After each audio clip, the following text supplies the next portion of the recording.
Nos quedamos en el análisis, quizás muy temprano, pero ya son 3 días, 4 días en el gobierno del PRM. Tu valoración hasta ahora, la conferencia de prensa sobre salud pública, lo que ha trascendido.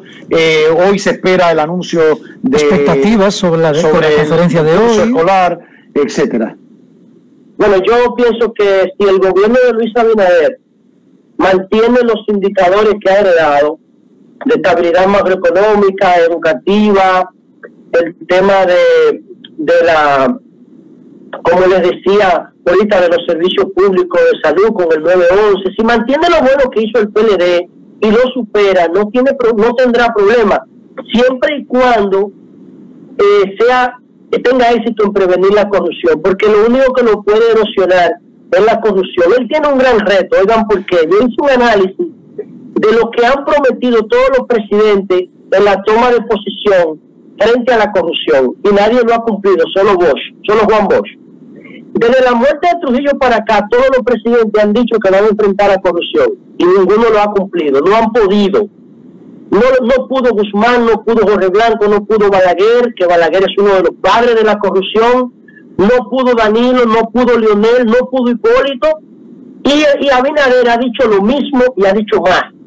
El principal reto de Luis Abinader es prevenir la corrupción, y eso es muy difícil por una razón: la deuda de la campaña hay que pagarla, y la principal causa de la corrupción pública es el financiamiento electoral clandestino, no declarado, el financiamiento que viene del empresariado, que viene del narcotráfico, que viene de la misma corrupción. Y entonces la campaña basada en dinero genera todas esas deudas, y después los candidatos y los presidentes pierden la autoridad moral, porque después que yo te entregué una funda llena de dinero, ¿con qué autoridad tú me vas a decir a mí que no haga negocio? Y ahí es que está el problema. Él tendría que enfrentar todo eso. Ese para mí es su principal reto.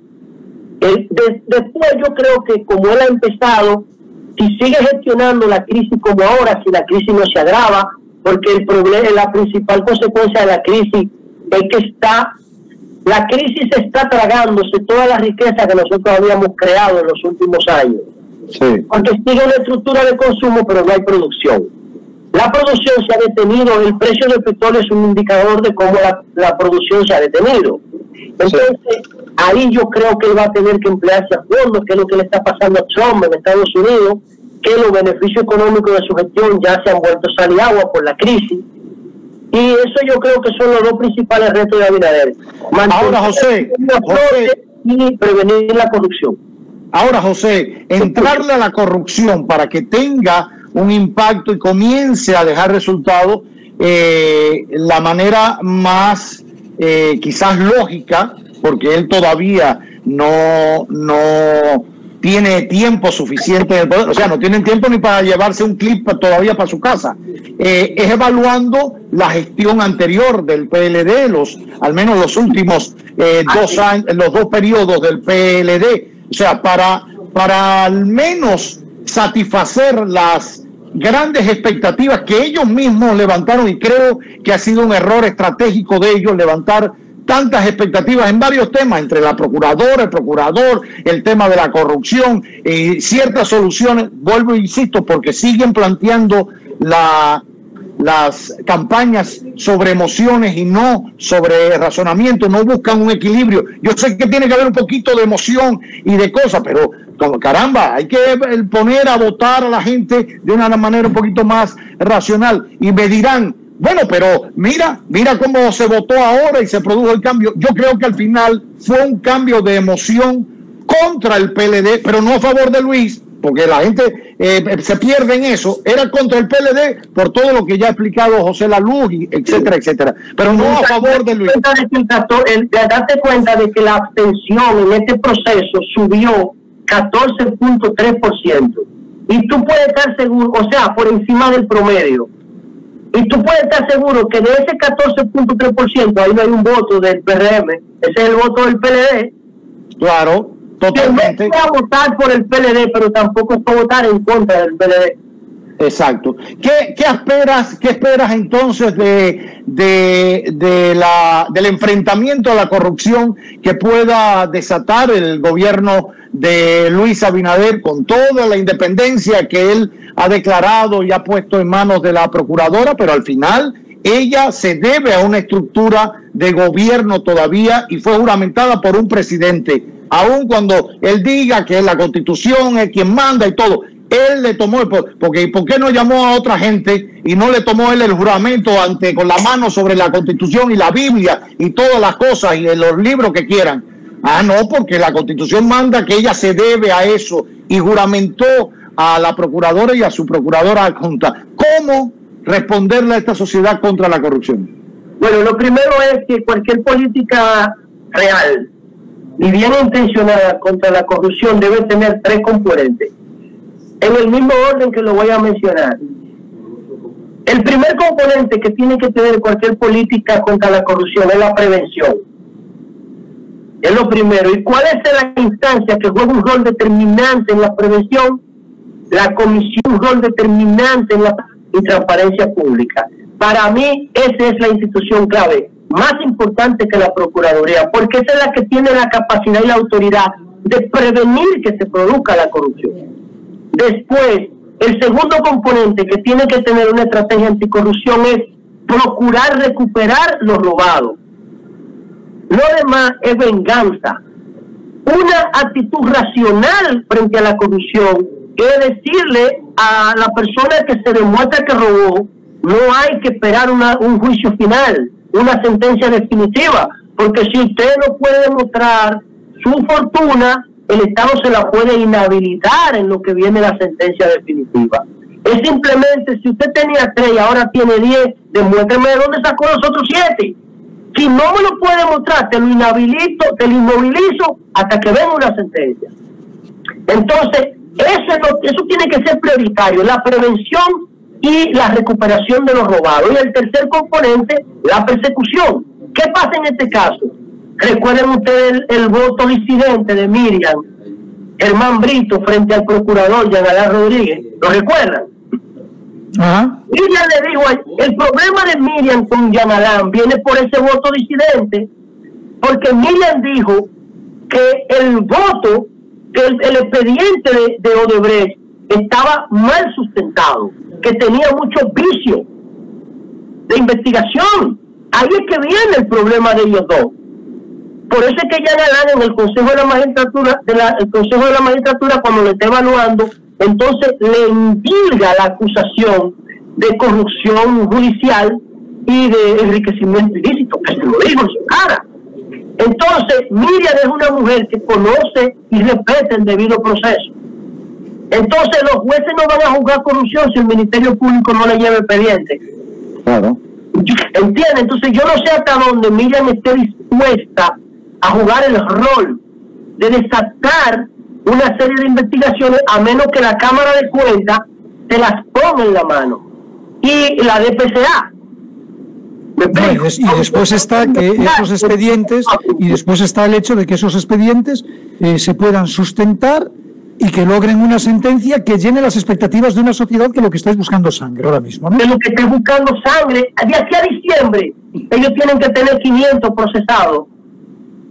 Porque eso fue pero José, yo creo que una instrumentación de un caso que se respete y bien hecha de aquí a diciembre no puede estar. ¿Tú crees que la sociedad va a esperar más tiempo? Bueno, pero estaba a decir que es emocional el proceso. Sí, claro, yo lo sé, pero bueno, esto fue aquí no se va a procesar a nadie en menos de un año. No puede ser. En menos de un año y medio no van a procesar. Y yo creo que la gente no está dispuesta a esperar ese año ni ese año. No lo va a esperar. No lo va a esperar el año. La gente quiere funcionarios presos porque esa es la capa que la mayoría puede procesar de la corrupción, los escándalos. La gente no sabe que el mayor escándalo de corrupción aquí es el de Baninter. ¿Saben cuánto asciende la deuda de Baninter hoy? Busquen los datos del Banco Central, pongan déficit cuantificable. La última vez que yo revisé esa cuenta del déficit de Baninter, lo hice en mayo. porque yo estaba proponiendo que se utilice, yo estaba a favor de la utilización de una parte de los fondos de pensiones para los trabajadores, pero a manera de préstamo, no de que ellos retiraran sus ahorros. Sí. Y yo decía eso porque yo decía, ve acá, pero nosotros estamos cogiendo los cuartos de la AFP prestados para pagar el hoyo de Baninter. Nosotros le metemos a eso 30 y 40 mil millones al año. ¿Saben en cuánto anda hoy el balance? Cuando yo lo vi, en mayo, ustedes lo pueden buscar y yo también lo puedo actualizar ahora, si me dan unos minutos. 624 mil millones de pesos es el hoyo de Baninter hoy. Increíble. 624 mil millones de pesos y nadie habla de eso. ¿Con qué se paga el hoyo de Baninter? Con los fondos de pensiones.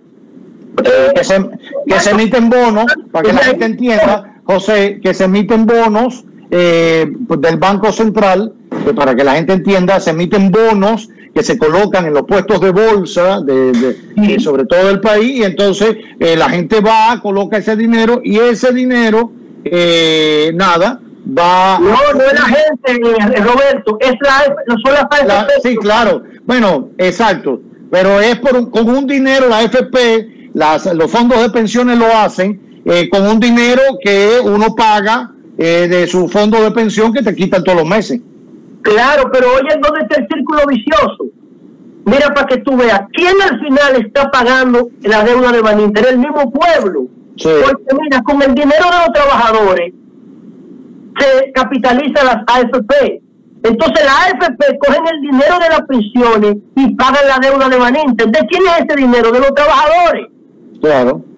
Es de los trabajadores al final. El dinero es un círculo vicioso, pero el 70% del dinero de las AFP está invertido en dos capítulos: Banco Central para el déficit de Baninter, el déficit fiscal, y Hacienda para el déficit presupuestario del gobierno central. O sea, los dos componentes que tienen el 70% de los fondos de pensiones son el hoyo de Baninter y el déficit del presupuesto. Ese dinero es de los trabajadores, es dinero público. Por eso yo decía, podemos coger los fondos de pensiones para financiar el déficit y para financiar el hoyo de Baninter, pero no podemos cogerlos para financiar la crisis de los trabajadores en sus casas, que han perdido sus ingresos, que se están endeudando con tarjeta de crédito, que se están endeudando con financiamiento irregular de usurero al 20%.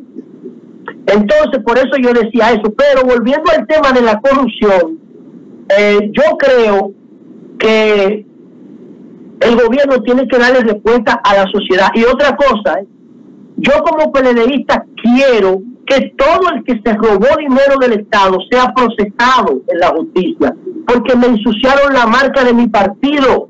Claro. Entonces yo quiero que el PLD recupere su prestigio sobre la base de sacar de su fila a todo el que sea procesado por un caso de corrupción. Y yo voy a estar ahí peleando para que eso se haga. Yo sé que debe haber sentencia definitiva, pero una persona que sea procesada por corrupción tiene que ser suspendido del PLD hasta que se aclare su estatus ético y moral.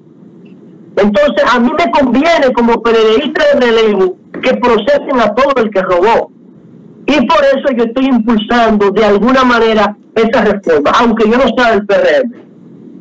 Déjelo ahí. Gracias al buen amigo, comunicador, exdiputado del PLD, miembro del Comité Central del Partido de la Liberación Dominicana, José La Luz, por acompañarnos en este magazine que no tiene nombre.